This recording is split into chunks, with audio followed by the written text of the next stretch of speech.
Hello welcome you all. आज है 28 जून और आप सभी के लाया हूँ फिर से एक इंपॉर्टेंट वीडियो। दोस्तों आज हम बात करने वाले हैं इंडसइंड बैंक के बारे में। तो इंडसइंड बैंक में अगर आपने पिछले कुछ 15 दिनों की हरकतें देखी हो तो आपको ये डेफिनेटली समझ आया होगा कि जब भी इसमें प्रमोटर बाय होल्डिंग करते हो तो शेयर में हमारे को अच्छी खासी तेजी देखने को मिलती है। और जब न्यूज़ आती है कि प्रमोटर खरीद चुका है उसके बाद हमारे को इसमें प्रॉफिट बुकिंग देखने को मिलती है। तो इंडसइंड बैंक एक तो जो है लगातार अपने स्टॉक्स बढ़ाया जा रहा है ओपन मार्केट के थ्रू। ये इन्होंने किसको देख के, कोटक महिंद्रा बैंक को देख के कहीं ना कहीं अप्लाई किया है, क्योंकि कोटक महिंद्रा बैंक ने को अब मंजूरी दे दी थी आरबीआई ने कि आप अपनी होल्डिंग बढ़ा सकते हो। पर इन्होंने आरबीआई ने भी कुछ क्राइटेरिया रखे थे कि आपको 5 साल में इतनी होल्डिंग होनी चाहिए, आपकी बैंक में 3 साल में इतनी होनी चाहिए। तो डिफरेंट क्राइटेरिया था जिसकी वजह से इंडसइंड बैंक अपनी प्रमोटर होल्डिंग नहीं बढ़ा पा रहा था। पर अब इन्होंने अपील अपनी रखी है आरबीआई के सामने कि हम अपनी होल्डिंग इंक्रीज करना चाहते हैं, जिसके कारण इन्हें लगातार स्टॉक मतलब कि खरीदे जा रहे हैं बैंक में, जिसके कारण हमारे को इंडसइंड बैंक चाहे चौपी मार्केट हो चाहे जैसी मर्जी मार्केट हो उस दिन, और जिस दिन ये ओपन मार्केट में खरीदते हैं हमारे को इसमें उछाल अच्छा खासा देखने को मिलता है। तो आज इस पे करेंगे हम अपना एनालिसिस और देखेंगे कि आगे की पोजीशन हमारे को इसमें बनती हुई क्या नजर आ रही है। पर उससे पहले मैं चाहूंगा आप चैनल को जरूर सब्सक्राइब करें, वीडियो को लाइक करें एंड कमेंट सेक्शन में अपनी क्वेरी रखें। तो सबसे पहले हम इसकी डिलीवरीज की बात कर लेते हैं। लास्ट फ्राइडे के दिन हमने इसमें मात्र 16.37% की वो मतलब कि डिलीवरीज होते देखी। पर आपने जब देखा होगा कि इंडसइंड बैंक में जिस दिन हमारे को न्यूज़ मिलती है कि प्रमोटर ने होल्डिंग खरीदी है तो उस दिन कहाँ तक जाती है इसकी मोस्ट डिलीवरीज, जब बोलते हैं कि ओपन मार्केट से खरीदी तो हमारे को मैक्स ये 30 और 32 के आसपास दिखती है। मींस पिछले ट्रेडिंग सेशन में इसमें प्रमोटर ने होल्डिंग नहीं खरीदी, ना कोई ऐसी news I. Still on that choppy market इसमें लगभग 17 पॉइंट्स की तेजी देखने को मिली। अगर प्रतिशत में अगर हम बात करें तो परसेंटेज में लगभग 3.76% की हमारे को तेजी देखने को मिली। तो ये जो प्रमोटर लगातार होल्डिंग इंक्रीज किए जा रहे हैं इसमें सस्पेंस बना रहा है कि भैया जिस दिन मैं शॉर्ट साइड में रहा, प्रमोटर ने होल्डिंग अपनी ओपन मार्केट में बढ़ाने की कोशिश की, ओपन मार्केट में शेयर खरीदे तो मैं रॉन्ग साइड में फंस जाऊंगा। उसी के कारण हमारे को इस शेयर में डामाडोल दिख रहा है। पर मैं चाहूंगा कि आप इस शेयर में कहीं ना कहीं अलर्ट रहे। एज ए रिटेल निवेशक हमारे को ये शेयर में डेफिनेटली अलर्ट हो जाना चाहिए। तो करते हैं इसकी ऑप्शन चेन की बात। तो देखते हैं सबसे पहले कि बड़े इन्वेस्टर इस शेयर को कैसे देख रहे हैं, किस तरफ का इसका मूवमेंट देखने को मिल रहा है, वो देखेंगे ऑप्शन चेन के थ्रू। तो ऑप्शन चेन के थ्रू हम देखेंगे एक्सपायरी फॉर द 30 जुलाई, तो मतलब कि जुलाई के मंथ के एंड के लिए देख रहे हैं, क्योंकि सब बड़े इन्वेस्टर तो पहले से ही पोजीशन बना के बैठते हैं। उनको मार्केट जिधर को ड्रैग करना हो बीच में हाँ सडन न्यूज़ आ जाए, जैसे एसएनपी की अभी न्यूज़ आई एक्सिस बैंक बजाज फाइनेंस वालों के लिए कि रेटिंग घटा दी है, तो हो सकता है उनमें कल थोड़ी बहुत पिटाई हो। फिर ऐसा नहीं कि अगर एक बारी रेटिंग दे दी तो नीचे ही गिरता जाएगा, एक दिन मार्केट नाराज होता है, हो सकता है उसमें एक्सिस बैंक और बजाज फाइनेंस में थोड़ा बहुत नीचे है। पर इंडसइंड बैंक के लिए एसएनपी ने कोई भी रेटिंग नहीं दी, तो कहीं ना कहीं मैं मानूंगा ये स्टेबल स्थिति में दिख रहा है। तो एसएनपी को छोड़ के अब देखते हैं हम इंडसइंड पे बात, ऑप्शन चेन पे फोकस करते हैं। तो कॉल इस साइड पुट इस साइड, और हम स्टडी कर रहे हैं फॉर द जुलाई एंड की मंथ की एक्सपायरी। तो इसमें देखते हैं हम कहाँ पे ये अपनी पोजीशन बनाते हुए नजर आए हैं। तो एट द रेट मनी जो इसकी 490 और 500 के बीच में पड़ती है, लगभग 490 या 95 के आसपास शेयर है। तो यहाँ पे एट द रेट मनी मानेंगे तो एट द रेट मनी के पास देखोगे तो पुट में कॉल में अच्छा ज़्यादा ओपन इंटरेस्ट दिखने को मिल रहा है, लगभग 10 लाख, और नई पोजीशंस लगभग 1,98,000 फ्राइडे को क्रिएट करके गए। मतलब लो जिन्होंने पोजीशन क्रिएट की उनको लग रहा है 500 से ऊपर जाएगा। और अगर निचली साइड को अगर आप देखोगे, पुट साइड को देखोगे एट द रेट मनी में एक तो ओपन इंटरेस्ट हमारे को इतना अच्छा खासा नहीं दिख रहा है, काफ़ी कम है, सिर्फ 1,95,00,000, और यहाँ देखोगे 10 लाख ओपन इंटरेस्ट। तो आपको यहीं पे थोड़ा बहुत क्लियर फंडा नज़र आ रहा होगा। और देखोगे अब जो नई पोजीशन क्रिएट की गई है सिर्फ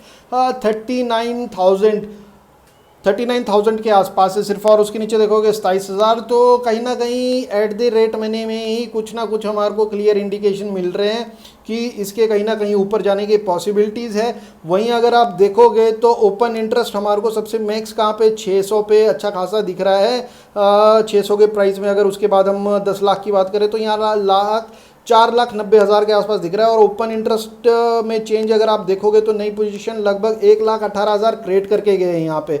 और निचली साइड को देखोगे तो सबसे ज़्यादा 400 पे हमारे को दिख रहा है लगभग 3,32,000 का ओपन इंटरेस्ट, और उस पर चेंज कितना हुआ है, लगभग 40,000 की नई पोजीशन ऐड की जा रही है। तो कहीं ना कहीं ऑप्शन चेन के डाटा में क्लियर दिख रहा है कि हेजिंग की जा रही है निचले साइड को, और कहीं ना कहीं दाव इसका इंडसइंड बैंक में अपर साइड को खेला जा रहा है। अब अपर साइड को तो खेला जा रहा है, पर स्टॉक चढ़ नहीं पा रहा है। ये एक दिन जितना चढ़ता है अगले दिन उतना भी गिर जाता है। तो उसके बारे में भी हम कुछ देख ले, जहां अगर वन डे में हमने इसके चार्ट पे एनालाइज किया कि ये अपने 50 डेज के ईएमएस के आसपास डामाडोल कर रहा है, मतलब एक दिन इसके ऊपर रहता है, एक दिन इसके नीचे रहता है। कहीं यहाँ स्टेबिलिटी हमारे को दिखते नजर नहीं आ रही है, पर लास्ट फ्राइडे के दिन ये इसके नीचे जाके क्लोज हुआ, और यहाँ पे इसको ये जो आप डॉटेड लाइन देख रहे हो ग्रीन कलर की डॉटेड लाइन ऑटोमेटिक ड्रॉ हो गई है इस प्राइस पे 492 पे, जहाँ पे इसको मैक्सिमम टाइम रिजेक्शंस भी मिलते हुए नजर आए हैं पिछले पास में। तो ये ऐसी क्रिटिकल जगह है प्राइस की, इसमें कहीं को भी हमारे को मूवमेंट देख सकती है। ऑप्शन चेन तो यही बोलता है कि इसमें अपवर्ड मूवमेंट जाना चाहिए, पर चार्ट देखे हम तो हमारे को दिखता है कि ये इसका कहीं ना कहीं रेजिस्टेंस पॉइंट है, जहां पे इस पे लगातार हमारे को अप डाउन मूव्स देखने को मिल रहे हैं। तो अगर आप पिछले बात करो 14 तारीख से लेकर, तो आपको दिखेगा ये इसी प्राइस पे घूमता हुआ नजर आ रहा है। एक दिन इसके ऊपर रहता है, एक दिन इसके नीचे क्लोज होता है, फिर अगले दिन ऊपर आता है, फिर अगले दिन नीचे आता है। तो ये एट द रेट मनी जो 492 का है, यहाँ पे अब कुछ बड़ा होने वाला है। इसने बहुत कंसोलिडेट कर दिया है। देखो ये फ्लैग बना चुका है, अब देखो ये तेजी रही थी और ये फ्लैग बना चुका है। अब फ्लैग अगर इसको तोड़ना है तो भैया इसको कम से कम ये फ्लैग जिस साइड को भी तोड़ेगा तो वहाँ को विद वॉल्यूम चाहिए, और विद वॉल्यूम भी हम आगे जाके देखेंगे इसमें। तो वहीं अगर बॉलिंजर बैंड के हिसाब से देखें तो भैया अभी ये लगभग 474 पे सपोर्ट लेता हुआ नजर आ रहा है, और अगर आप पास्ट में देखोगे तो यही प्राइस है 474, जो लगभग जहाँ से ये अपवर्ड मूवमेंट लेता है, फिर ऊपर इसका प्राइस लगभग यहाँ 490 के आसपास पहुँचता है, 92 के आसपास, 500 के पास भी हमने इसको जाता देखा तो हमने इसको अपसाइड को भी देखा, पर जो मैक्सिमम अगर आप देखोगे तो यहाँ 500 के आसपास इसको फिर से हमारे को हमेशा इसमें ड्रैग मूवमेंट हमारे को निचले साइड को देखने को मिलता है, मतलब कंटिन्यू नहीं कर पाता ये अपनी पोजीशन वहाँ से।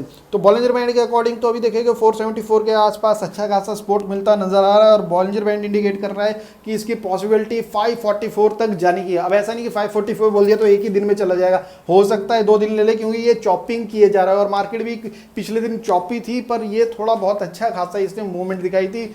और वहीं अगर बात करें 544 तो ये जाने को जा सकता है, पर एक दिन भी नहीं जाएगा।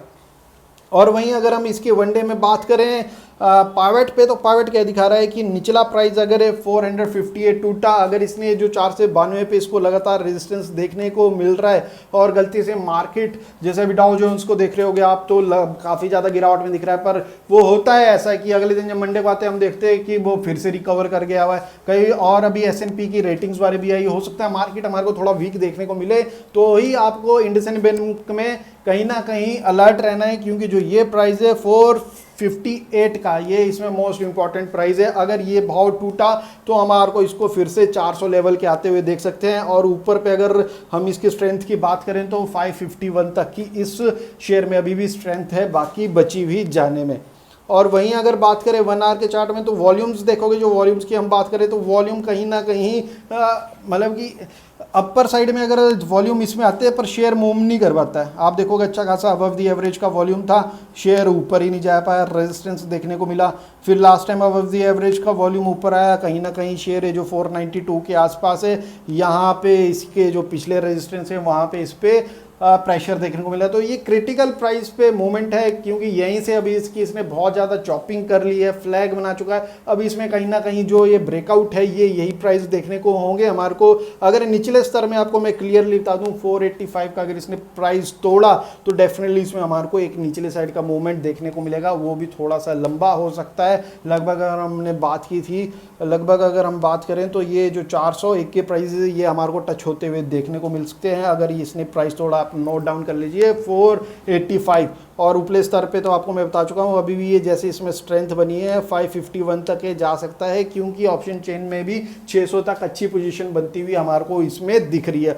तो आपको नजर किस में रखना है, ऊपर को तो जाता रहे, धीरे धीरे भी जाता रहा, दैट्स इज सेटिस्फाइंग, पर निचले स्तरों पे हमारे को हमेशा नजर रखनी होती है। जो प्राइस की बात कर रहा हूँ वो 485 के आसपास कर रहा हूँ।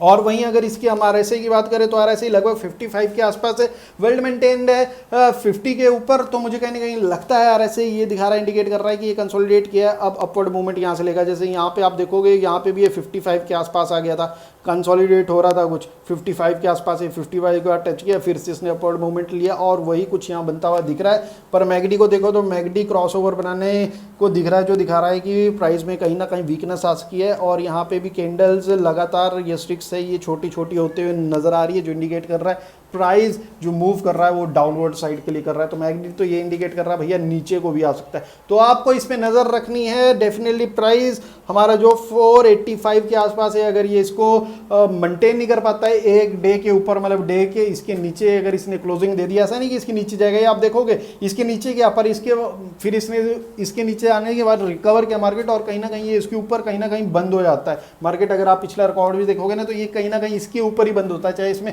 वीकनेस जाए जैसी मर्जी आए। तो ये प्राइस इसमें इंपॉर्टेंट रहेगा। अगर ये इसके नीचे वन डे के चार्ट में कहीं क्लोज हो गया तो हाँ डेफिनेटली हमारे को इसमें थोड़ा गिरावट का और माहौल देखने को मिल सकता है। अनटिल ऑप्शन चेन में अगर हम डाटा देखें तो 551 तक जाने का इसकी कहीं ना कहीं कैपेबिलिटी है और धीरे धीरे ये वहां तक जा सकता है। तो दोस्तों वीडियो लगाओ informative, please support, subscribe the channel, like कीजिए, वीडियो को मोटिवेशन मिलता है। कमेंट सेक्शन में अपनी क्वेरी रखिए, डेफिनेटली रिप्लाई करूं, मेरा जॉब बनता है। And thank you for watching the video.